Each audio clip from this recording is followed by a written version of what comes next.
오늘부터 요한복음에 나오는 그 7개의 표적에 대해서 시리즈로 함께 묵상하려고 합니다. 신약성경의 이제 사복음서 중에서 그 요한복음은 좀 그 내용이 그 공관복음, 마태, 마가, 누가하고는 조금 차이가 있습니다.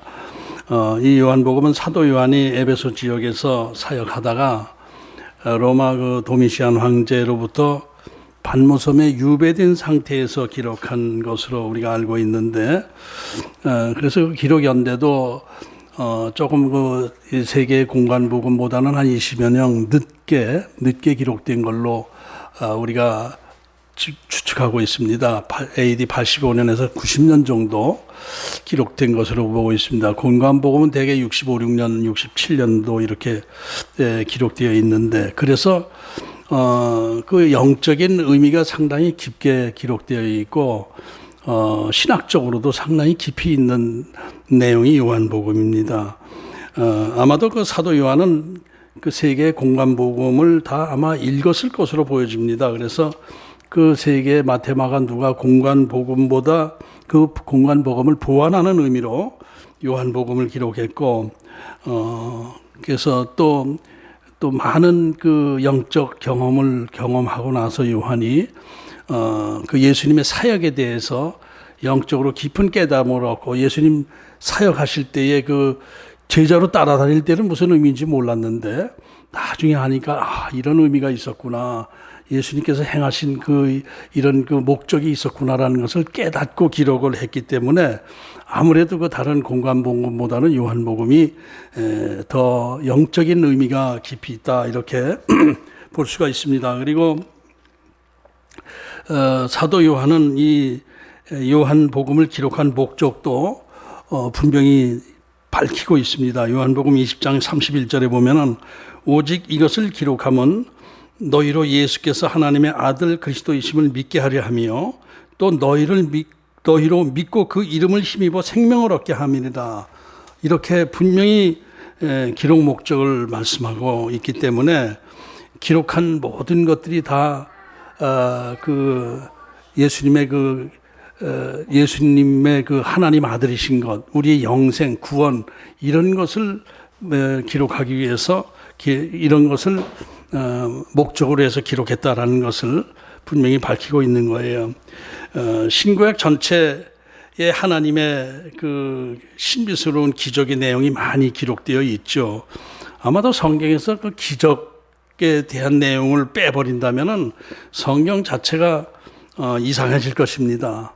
성경은 여러 가지 기적을 통해서 하나님의 역사를 기록한 책입니다. 어떤 사람이 그 유명한 어떤 그 믿지 않는 유명한 이 학자라고 하는데 이렇게 얘기를 했다고 그래요. 자기 자신은 성경에 기록된 그 기적들이 전혀 믿어지지가 않고 그 기적들로 인해서 자꾸 자기가 이렇게 기독교에 대한 그 호감이 떨어진다. 그래서 성경의 기적에 대한 내용을 싹 빼버리고 일반적인 내용만 기록했다면은 이 성경은 상당히 괜찮은 책이라고 보여지는데 이 기적들이 막 섞여 있어가지고 성경이 이상한 책이 되었다, 이렇게 말했다고 해요. 그런데 이 사람은 신앙 자체가 없는 사람이고 성경에 대한 지식도 없는 사람이기 때문에 그런 이야기를 한 것입니다. 성경은 하나님의 기적을 통해서 우리 인간들에게 구원의 역사를, 하나님의 뜻을 알려주고 구원의 역사를 일으켜 주신 것입니다. 하나님은 천지 만물을 창조하시고 태초로부터 지금까지 이 세상을 관리해 나가시고 종말까지 관리해 나가신 분이 하나님이신 거예요. 알파와 오메가 되시는 하나님, 이 하나님을 우리는 나의 생명의 주인으로 믿고 있는 것이죠. 이 하나님의 창조 법칙 안에서 이 세상을 다스려 나가시지만, 그러나 때로 하나님께서는 살아계신 하나님 자신을 보여주시기 위해서 기적을 보여주시기도 하고, 또 하나님의 특별한 어떤 계획 안에서 자연 법칙을 초월한 그 신비스러운 기적을 나타내기도 하시는 것입니다. 그러나 더 가만히 생각해 보면은 그것은 우리 인간들의 그 좁은 소견 안에서의 뭐 기적을 행하시는 하나님 뭐 이렇게 생각하지만은 하나님 입장에서 보면은 하나님 앞에 기적이란 단어는 그렇게 어울리는 단어는 아닙니다. 하나님은 우리 인간이 알 수 없는 모든 것을 다 행하시 오신 분이시기 때문에 인간들이 보기에 뭐 기적이다 아니다 뭐 이런 것을 얘기할 필요가 없어요. 하나님 창조 세계 그 자체가 기적 아닙니까? 해가 동쪽에서 떠서 서쪽으로 지는 것도 우리는 그냥 자연현상으로 날마다 그렇게 되니까 내일도 아침에 동쪽에서 해가 뜨겠지 이렇게 생각하고 전혀 신비하지 않지만은 그 자체가 얼마나 신비스럽습니까? 정말 1분 1초도 틀리지 않고 분명히 동쪽에 떠서 서쪽으로 딱 치거든요. 그렇게 되는데 그 자체가 우리의 인간으로서는 뭐 다 계산할 수도 없는 하나님의 창조 신비다 이렇게 볼 수가 있고 이것이 바로 기적이 아니겠습니까? 그렇게 봅니다. 또 뭐 자연 현상 가운데서도 뭐 우리가 이해할 수 없는 뭐 알긴 알지만 과학적으로 이해는 하지만은 어쨌든 신비한 것이 저 북극 가까운 곳에 가게 되면은 6개월 동안은 해가 동쪽에서 떠서 서쪽으로 지지 않지 않습니까? 그냥 이렇게 하늘 가장자리를 빙빙 계속 6개월 동안 돌면서 해가 지지 않고 낮만 계속될 때가 있고 6개월은 또 계속 해가 뜨지 않고 밤만 계속될 때가 있고 이렇습니다. 이것을 보면 우리 한국 사람들이 거기 가서 보면 야 이건 기적이네 이렇게 생각할 수도 있잖아요.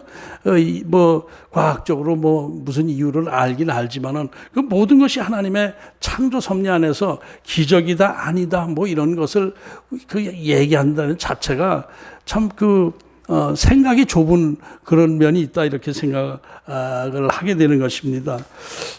어쨌든 그 신구약 성경 전체에는 다양한 그 이적과 기사에 대한 내용이 나오고 있고 예수님도 여러 가지 이적을 행하셨습니다. 그런데 사도 요한이 요한복음을 기록할 때에 예수님께서 행하신 그 기적과 이 기적을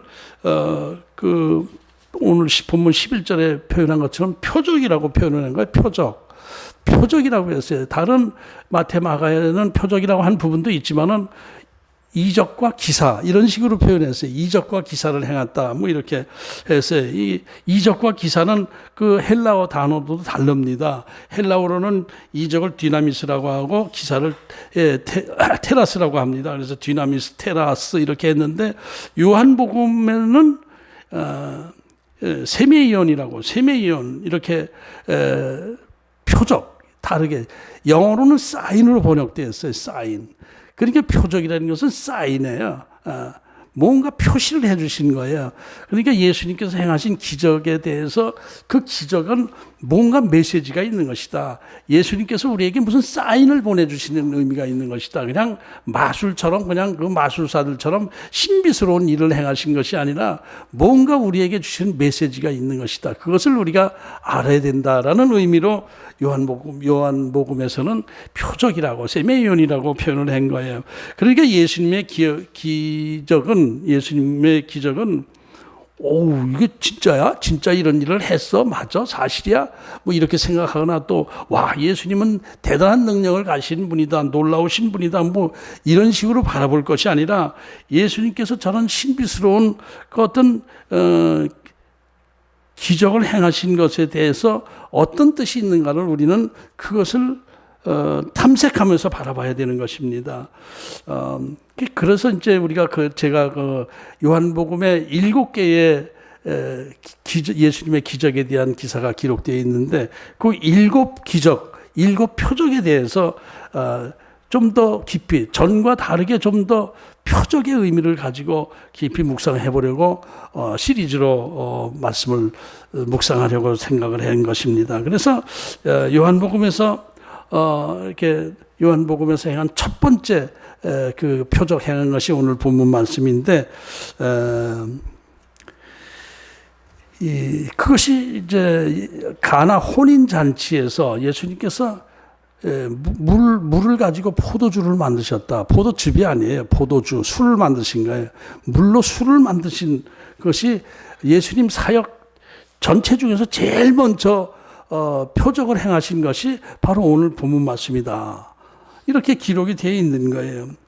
그러니까 오늘 본문의 예수님은 사역 시작하면서 첫 번째로 기적을 행하셨는데 제자들도 12명이 다 모여지지 않았을 때예요.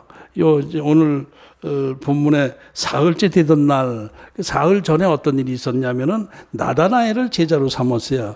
그러니까 그 베드로의 동생 안드레가 원래 세례 요한의 제자로 따라다니다가 세례 요한이 예수님 지나가시는 걸 보고 하나님의 어린 양이 지나가신다. 뭐 이렇게 세례 요한이 표현하는 거 보고 뭐 하나님의 어린 양? 그러면 내가 따르는 이 세례 요한이 메시아가 아니고 저분이 메시아야? 그래가지고 안드레가 예수님을 메시아로 알고 자기 형 베드로한테 가서 형, 저 예수라는 분이 메시아라고 우리 세례 요한, 우리 스승 요한이 말씀하셨어요. 그 만나봅시다. 그렇게 해서 베드로와 안드레가 만나고 또 나다나엘을 만나고 이렇게 돼서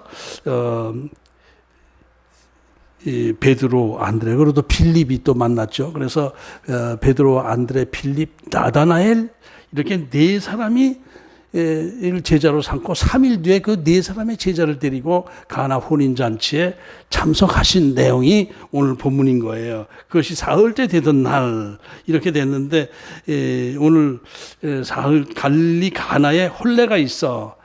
그러니까 나다나엘을 제자로 삼고 3일이 지난 뒤에 갈릴리 가나에 혼례가 있어. 갈릴리 가나는 나사렛에서 한 북쪽으로 한 12km 정도 떨어진 작은 동네라고 합니다.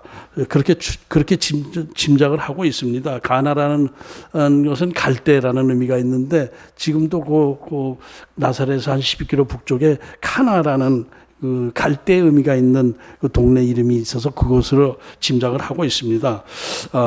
나다나엘이 가나 사람이라고 했죠.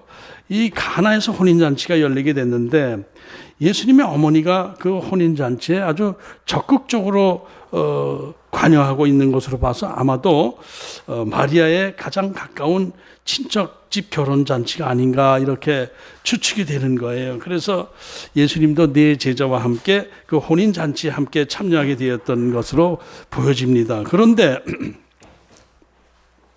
잔치가 한창 무르익고 한창 이제 벌어지고 있을 때 그만 포도주가 떨어졌다는 거예요. 그런데 예수님의 어머니가 이 포도주 떨어진 것을 제일 먼저 알고 예수님한테 와서 포도주가 떨어졌네 이렇게 얘기를 한 거예요. 그러니까 예수님께서 오늘 본문의 말씀을 제가 이렇게 대화식으로 이렇게 다 아시는 내용이지만은 지루하지 않게 제가 대화식으로 여러분들에게 그 옛날 얘기처럼 대화를 나누는 것입니다.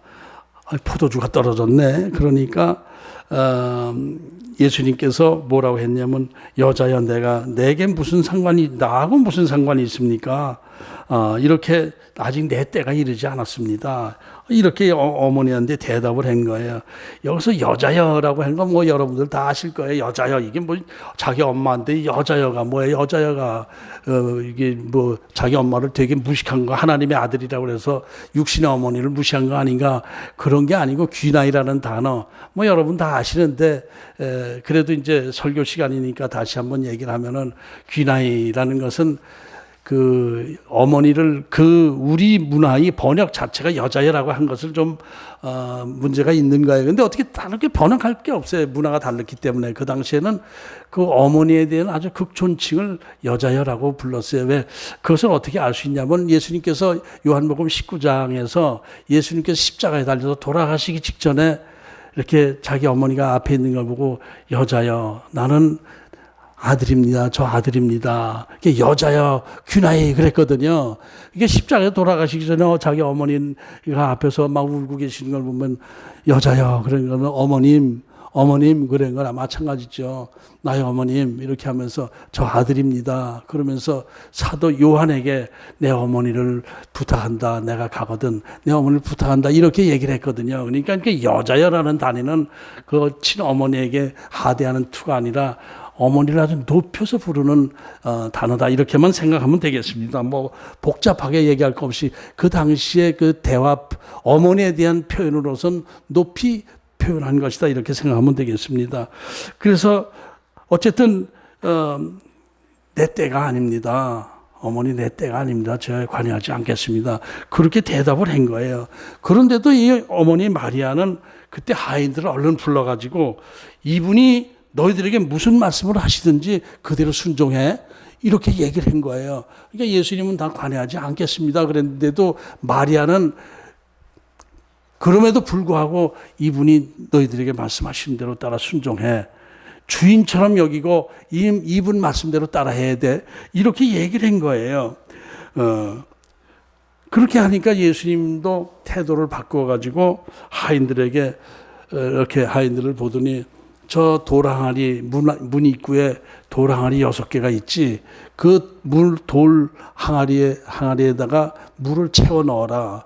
이렇게 얘기를 한 거예요. 그 돌 항아리라는 것은 유대인들이 관습적으로 밖에 나갔다 들어올 때 반드시 손발을 씻고 들어오게 되어 있는데 이것은 그냥 해도 되고 안 해도 되는 그런 것이 아니라 이거는 어떤 하나님에 대한 율법 기준으로 정결 예식 도구예요.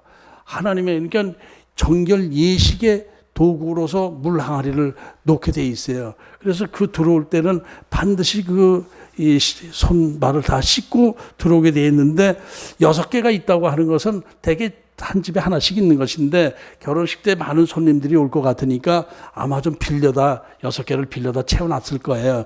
근데 손님들이 바글바글 하니까 이제 물이 다 떨어졌겠죠.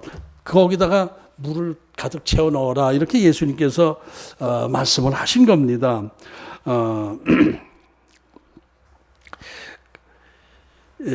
그런데 하인들은 이제 손님들 다 왔는데 또 물을 또 새로 떠다 놓을 필요가 뭐 있어?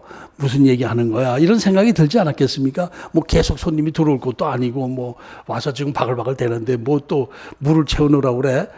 이렇게 생각을 뭐 속으로는 했는지 몰라도 마리아가 이분을 주인처럼 생각하고 이분 말씀을 잘 따라야 돼. 그렇게 하니까 예 알겠습니다. 그리고 거기다 물을 가득 6항아리에다 물을 가득 다 채워놓는 거예요.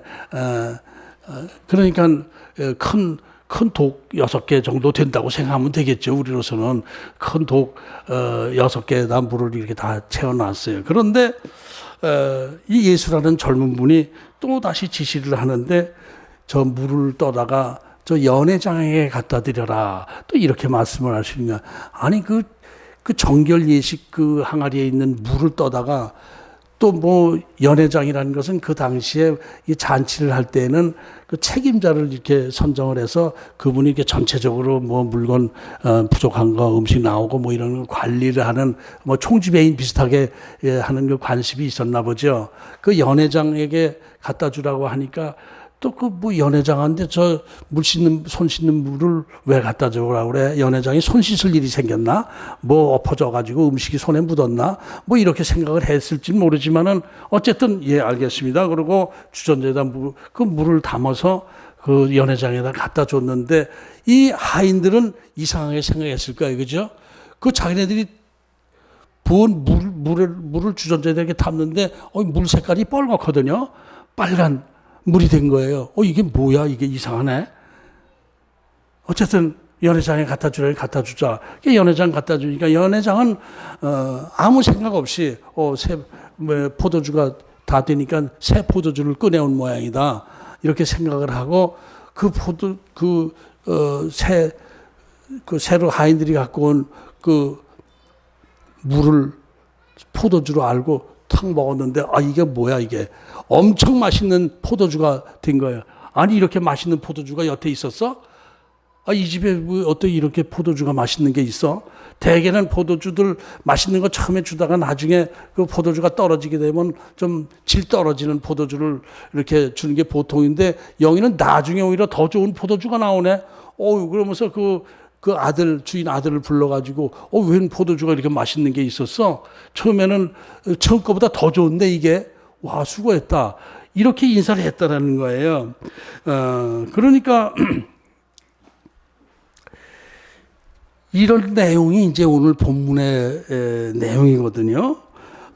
이것이 예수님께서 사역 시작하면서 맨 처음 행한 표적이 이 내용인 거예요. 그런데 이제 11절에 보면은 예수께서 이 첫 표적을 갈릴리 가나에서 행하여 그의 영광을 나타내심에 제자들이 그를 믿으니라.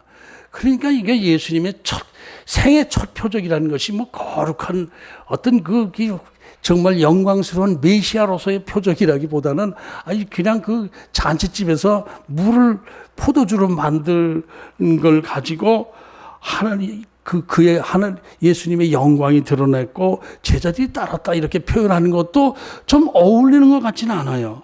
예수님의 영광이라는 것은 뭐죠? 우리가 예수님의 영광하면 뭐예요? 십자가와 부활입니다. 예수님의 영광, 하늘의 영광, 이제 땅에는 평화.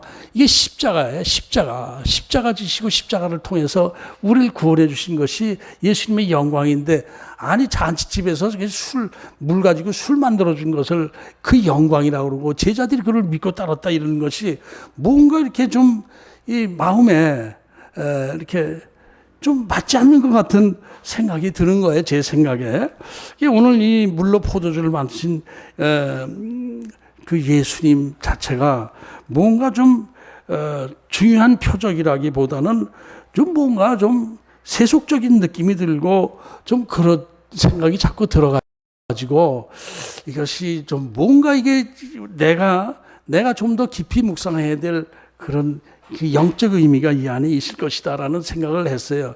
이 설교 제가 보니까 이렇게 제 과거 설교 그 집을 쭉 들었다 보니까 한 서너 번 설교를 이 구절 가지고 서너 번 설교를 했더라고요. 그런데 설교 그 내용이 인생에서 살다가 급작스러운 어떤 결핍, 이 잔치집까지 잘 나가는 인생에서 갑자기 파장이 되는 그런 상황이 우리 인생에서 벌어집니다. 이때 예수님께 믿음으로 구하면은 예수님께서 여러분들의 그 부족함을 채워주십니다. 뭐 이런 식으로 설교를 했어요. 은혜스럽게 했더라고요. 다. 그런데도 불구하고 그 뭐 설교가 꼭 잘못됐다라기보다는 오늘 이 예수님께서 행하신 첫 표적에는 뭔가 이것보다는 좀 더 깊이 있는 영적 의미가 있을 것이다라는 생각이 들어요. 왜냐하면 이제 표적에 대한 시리즈로 표적을 중점으로 해서 시리즈를 행하다 보니까 예수님의 사인이 뭔가 여기서 내가 아직 생각하지 못한 사인이 있을 것 아닌가 이런 생각을 많이 하게 되었습니다. 만일 제 입장이었다면, 그 당시 예수님의 입장이었다면은 세상 사람들이 이렇게 장가가고 시집가고 하는데 너무 그냥 먹고 마시고 술 먹고 즐기고 쾌락 문화가 너무 발달했구나. 이건 조금 문제가 있다. 제가 그 당시 예수님이라고 바꿔 생각하면 그런 생각이 들었을 것 같아요. 이거 좀 검소하게 결혼식 뭐 이렇게 하고 너무 마시는데 술 마시고 이렇게 하는 거 이것은 좀 탐탁지가 않은데 하나님이 기뻐하실 것 같지 않아. 그래가지고 내가 기적을 행해야 되겠다. 그렇다면은 어떻게 기적을 행할까요? 저 포도주들이 전부 물로 변해서 분위기를 깨트려 버릴지어다. 저 같으면 그렇게 했을 것 같아요. 포도주를 오히려 물로 만들어 버려가지고 이건 뭐야? 물이야? 왜 자꾸 물이야? 포도주 갖고 와. 포도주인데요. 이건 물인데 이렇게 돼서 가자. 이렇게 해서 일찍 끝나게 했을 것 같아요. 저 같으면은. 근데 오히려 예수님은 포도주가 떨어졌을 때 그것을 포도주로 만드신 거예요. 물로 포도주를 만드신 거예요. 이게 무슨 영적 의미가 있을까? 그 영광을 드러냈다고 그러는데. 그리고 또 사도 요한의 그 요한복음 기록 목적 자체가 예수님은 하나님의 아들이시고 이 예수님을 생명의 주인으로 믿을 때 영생의 구원을 얻게 된다는 것을 알게 하기 위해서 기록했다고 그러는데 예수님이 잔치집에서 술 만드신 걸 가지고 이렇게 첫 표적으로 기록했나? 무슨 영광을 받으셨다고 그러나? 이런 생각이 이렇게 자꾸 들어가지고, 물론 제가 부족해서 그렇죠. 제가 영적으로 부족해서 그런 생각이 들어. 고민하면서 묵상하고, 이렇게 했어요. 그리고 또 보면은 예수님께서 포도주를 만드시고 나서의 모습도 간단히 끝나요. 손님들 반응이 예수라는 사람에 대해서, 이거 저분이 이 물을 포도주로 만드셨네. 저분이 메시아야. 그리고 메시아 만세 뭐 이렇게 한 내용이 하나도 없잖아요. 그 손님들은 아무것도 모르고 이렇게 맛있는 포도주가 있었네.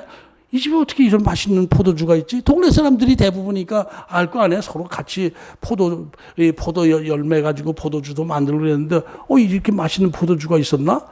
그러면서 참, 이 집 참 좋네. 그러면서 그냥 모르고 그러고 즐기고 있었던 거예요.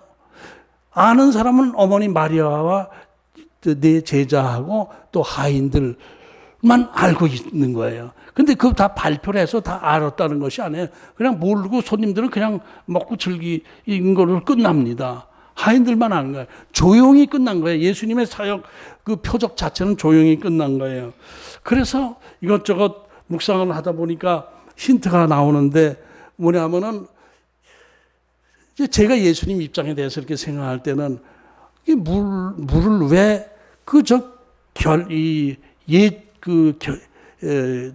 결례 항아리 예수님의 율법적으로 향하는 그 예배의 어떤 도구인데 그 율법적인 도구 그 손 씻고 발 씻고 하는 그 결례 행위를 하는 거기다 물을 채우라고 그랬을까?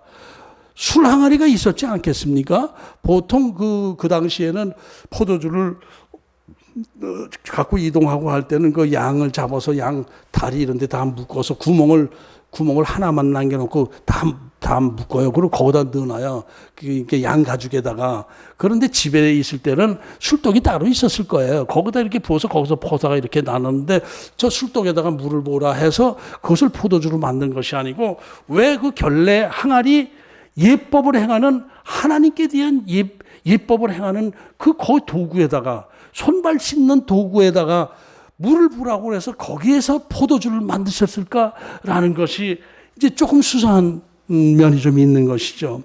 구약 시대의 그 정결 의식은 물을 뿌리는 거예요. 물을 뿌리는 내용이 좀 나오고 그 물로 씻는 것이 정결 의식입니다. 구약 시대의 그 죄 용서는 양이나 소 같은 것을 제물로 바치고 물로 손발을 씻는 것. 그래서 그 커다란 그 바다가 있지 않습니까? 그 성전에도 커다란 그 물하는 항아리가 있어. 거기다 다 손 씻고 하는 거예요. 그것이 정결 의식의 하나입니다. 그런데 예수님께서 복음을 전하실 때에는 율법에 따라서 죄가 용서받고 구원받고 하는 게 아니라 예수를 그리스도 믿고 예수를 생명의 주인으로 받아들일 때에 구원의 축복을 받고 영생의 축복을 받는 것으로 바뀐 거예요. 율법과 복음의 차이는 그거예요. 그러니까 율법은 그 율법을 잘 지킬 때 하나님으로부터 구원을 받는다. 이렇게 구약 시대는 돼 있는데 예수님의 복음은 율법을 지키는 것보다 예수 그리스도를 생명의 주인으로 받아들이는 것이 우리의 구원의 핵심이다. 이렇게 가르치고 있는 것. 이것이 복음의 핵심 아닙니까? 다 아는 기초입니다. 예수 그리스도의 십자가 보혈의 피 공로 안에서 우리가 구원받는 것이죠. 아까 집사님 기도하실 때에 예수 그리스도의 보혈 안에서 우리가 지금 이렇게 예배를 드리고 있다. 이렇게 된 거예요. 예수님의 보혈 안에서 우리가 구원을 받고 예배를 드리고 있는 축복, 이것이 예수님의 사명이었던 것입니다. 그렇게 보니까 오늘 그 가나 혼인잔치의 그 본문 내용이 바로 보혈의 피, 복음에 대한 그 압축이 들어있었던 것을 생각하게 된 것입니다. 정결 예식에 필요한 돌 항아리에 물을 부으라라고 한 것은 그 손발 씻는 너희들이 정결케 하고 죄를 용서받고 하는 그런 의식행위하는 그 돌 항아리 거기에다가 포도주를 부어라. 물을 부어라라고 해서 그 포도주를 만드신 것이 뭐예요? 포도주는 예수님의 몸, 예수님의 피를 상징하시는 것인데 그 물로 정결케 되던 것이 이제 예수님의 보혈로 정결케 된다는 것을 암시하는 내용이 그 안에 있었던 거예요. 왜 수랑아리에다가 물을 부으라고 해서 포도주 만드신 게 아니라 정결 예식행하는 그 돌 항아리에다가 물을 부으라고 해서 거기다 포도주를 만드셨다는 것은 거기에 예수님의 피를 내 몸과 피를 거기다 해서 그것을 마시게 해라. 내 몸과 피를 마시게 함으로 해서 이 인생 잔치를 즐기는 모든 사람들에게 구원의 역사가 나타나게 해라. 이런 의미가 그 안에 숨어져 있구나라는 것을 깨달으니까 제 안에 기쁨과 희열이 넘치게 되는 거예요. 희열 집사님을 넘친 것이 아니라 기쁨이 넘치게 된 거예요. 이것이 바로 구원의 비밀이고 핵심인 거예요. 예수님께서 정결 예식의 도구로 이용해서 포도주가 되셔서 할 때 아무도 몰랐어요. 아무도 몰랐어요. 알고 보니까 그것이 자기네들 구원의 도구였다. 이런 것을 알게 된 것입니다. 여기서 이제 몇 가지 또 이런저런 말씀을 묵상하다 보니까 추가되는 그 상징적 표현들이 많이 있는데, 우리에게 우리의 구원에 필요한 조건이 뭡니까? 믿음과 순종이 있는 거예요. 예수님을 내 생명의 주인으로 모셔드리는 것, 이것이 우리 믿는 사람들의 구원의 비밀 핵심 아니겠습니까? 그것이 오늘 본문에도 이렇게 간접적으로 기록이 되어 있어요. 마리아는 예수님께서 결단하시면은 이 잔치집에 구원의 역사가 일어날 것을 알고 있었던 여자죠. 마리아는 자기 아들 예수가 성령으로 잉태된 하나님의 아들이신 것을 누구보다도 잘 알고 있는 여자였습니다. 마리아는 자기 아들 예수가 메시아로 이 땅에 오신 하나님의 아들이신 것도 몸으로 체험하고 천사로부터 직접 들은 사람입니다. 그래서 이 마리아는 예수님을 메시아로 알고 있었고, 예수님께 어떤 상황 속에서 예수님께 부탁을 했던 것이죠. 그리고 예수님께서 아직 내 때가 아닙니다, 어머니. 저는 관여하지 않겠습니다. 이럼에도 불구하고 마리아는 그 확실한 믿음으로 예수님이 뭐라고 하시든 간에 하인들을 불러서 이분을 너희들의 주인으로 삼고 이분이 명령하시는 대로 따라 순종해, 이렇게 얘기를 한 거예요. 그리고 또 그 하인들도 또 그래요. 하인들, 예수라는 젊은 사람이 뭐 4명, 그 제자라고 하는 사람들이 4명 데리고 왔는데, 마리아 아들, 내가 아는 마리아의 아들이라고 하는데, 이분의 말을 따르라고 하니 순종하자. 이분을 주인처럼 순종하라고. 그리고 예수님께서 명령하는 것도 이상한 명령을 했잖아요. 지시한 것도. 아니, 그 정결 예식 행하는 그 결례 항아리에 손님 다 들어왔는데 물 필요도 없어요. 근데 힘들게 거기다 물을 부라고 하는데도 알겠습니다. 그리고 물을 잔뜩 재워놨어요. 그리고 거기서 또 떠서 또 이 연회장에 떠다 주라고 그러니까 이것도 연회장한테 귀시하게 되게 맞는 거 아니야? 라고 생각을 했을지 모르지만 또 떠다 주니까 이게 뭐야? 이게 최고의 포도주가 된 거란 말이에요. 그러니까 믿음과 순종을 통해서 구원의 역사가 나타난 것, 이런 것들이 이 내용 안에 싹 포함되어 있는 거예요. 그러니까 예수님을 생명의 주인으로 섬기고 희생하는 삶을 사는 우리들, 이런 우리들에게 하나님은 이 땅에서도 우리에게 또 복을 주시거든요. 그러니까 예수님을 내 생명의 주인으로 알고 순종하고 믿음으로 나아가는 우리들이 어떤 축복을 받느냐, 그걸 연회장이 그 얘기를 하더라고요. 이 집은 처음보다 나중에 더 훨씬 좋아지네, 이렇게 또 고백을 했어요. 신앙 고백을 한 거예요. 그것이 무슨 얘기예요? 예수 믿는 사람들은 그 시작은 별거 아닌데 나중에 참 좋아지네, 처음보다 나중에 더 좋아지는 것이 우리 그리스도인들의 삶인 것입니다. 저도 엉망진창이었던 사람이 이게 많이 좋아졌잖아요, 제가요. 처음 포도주보다 지금 포도주가 훨씬 괜찮은 존재가 된 거예요. 여러분도 그렇지 않아요? 그렇습니다. 우리 예수 그리스도를 생명의 주인으로 알고 섬기는 우리들에게 예수님께서는 더 좋은 조건으로 우리를 복을 주시는 것이다. 이런 내용들이 이렇게 함축되어 있는 것입니다. 그저 예수님이 잔치집에 가서 술 만든 걸 가지고 표적이라고 그러고 영적 의미가 있다라고 그러나 이것이 아니라 깊은 내용이 이 첫 표적에 기록되어 있는 거예요. 그러니까 그리고 또 한 가지, 모르고 마신 사람들은 정말 예수님이 누군지도 모르고 예수님이 주는 이 보혈의 피를 자기도 모르고 마시고 나서 구원받은 그런 존재들 얼마나 많습니까? 얼마나 감사합니까? 그러니까 그 표적이 하나님의 영광이 드러나는 거예요. 구원의 역사, 하나님의 구원의 역사가 일어나는 거예요. 그러니까 우리들이 이 땅에 살면서 부족함이 있을 때 예수님께서 구해서 채워주시고 하는 그것도 물론 하나님께서 주시는 것이지만 더 중요한 게 뭐예요? 우리에게 하나님이 예수님의 보혈을 통해서 생명의 영생을 주신 하나님의 축복, 이것이 최고의 포도주 아니겠습니까? 그 일반 포도주하고는 차이가 있는 거예요. 세상 포도주하고는 차이가 있는 거예요. 그것을 예수님께서 보여주신 것이다. 예수님께서 물로 포도주 만드는 것은 여러 사람이 알게 하신 것도 아니고 아직 내 때가 아니라 그렇게 하면서 조용히 행하시고 떠나신 거예요. 이것이 예수님이 가나 혼인잔치에서 물로 포도주를 만드신 예수님의 첫째 표적이다. 첫째 표적은 뭐예요? 예수님이 오신 사명의 첫째가 뭡니까? 예수님의 보혈의 피를 통해서 우리를 구원시키는 것. 첫째 표적입니다. 그래서 가나 혼인잔치의 의미가 그렇게 가볍고 단순한 것이 아니고 정말 깊이 있는 그 말씀이다라는 것을 깨닫게 되었습니다. 공감하십니까? 예, 우리는 정말 처음보다 나중에 훨씬 좋아진 존재들, 이것을 감사하며 예수님을 찬양하는 저와 여러분 되시기를 축복합니다. 아멘. 하나님 아버지, 오늘 예수